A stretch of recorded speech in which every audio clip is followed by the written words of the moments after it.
All right, there's your classic wah, which is actually a Dunlap phasal coil in there, and some Panasonic caps, and it's basically a crybaby. But you know, that's not all for sure. So I've got it set up to do my switching here. This here would be boost. You can see the drive here coming on. And it's set up to where I've got 5 switches now, and you can set it up for 3 or 1. So it's like a remote control. Basically, you got your choice to go local or remote, right? Just like a remote. And then to shut it off is simply, you just lift your heel up and it's gone. You know, so you summons it and then lift the heel and it's gone. And that's cool because it's not that hard to use. But you know, if you're not into that whole MIDI thing and stuff, man, it's just sweet to be able to control the wah, to pressure it. You know, with using a pressure, and you can kind of bend into your leads and.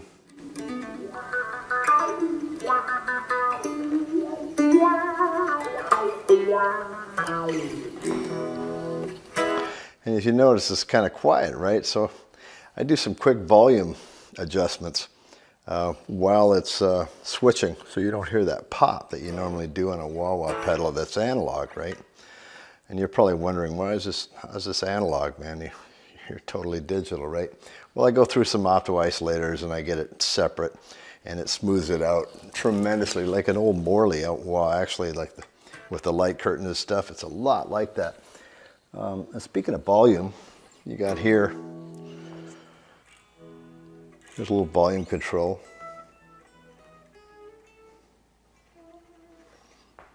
And then the expression pedal's kind of cool. I don't have it hooked up right now to any effect, but you would, you know, just like any other expression pedal, on, off. So that part's really simple to use. But, you know, I've got this set up to where I've got 5 switches, and you can have up to 5 switches and 5 level settings. So if I go over to here, for example, I can adjust my tap, and you can see the tap tempo right there, right? And if I go over here, there's my delay.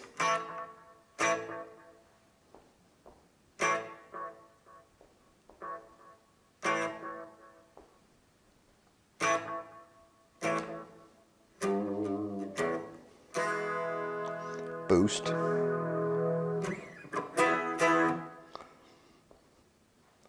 Chorus. I got my tuner over here. That's kind of handy.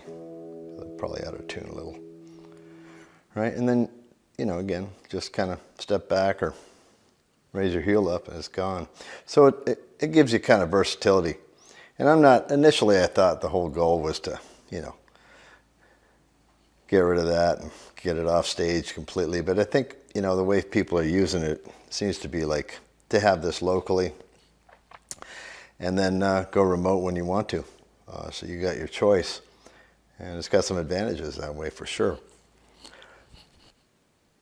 So let's look at this pedal here and what's on this pedal, right?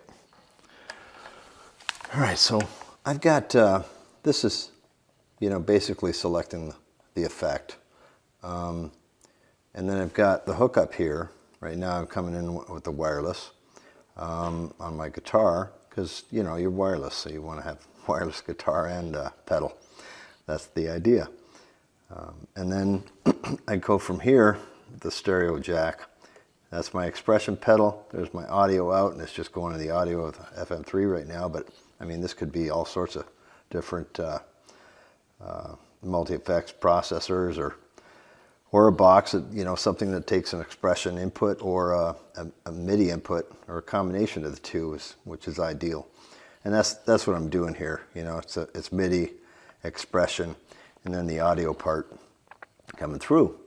So let's look at the knobs here. I'm going to get a little closer look on the camera. So when you're live, you know, you might want to have an offset. Let me turn it on here. Right, you might want it to come in late with a little pressure afterwards, right? Or you might want to set it to a level, like, and have the wah, and if you put your gain all the way down, it'll hold that no matter what your pressure is. And that's kind of handy, so you can adjust where your wah is.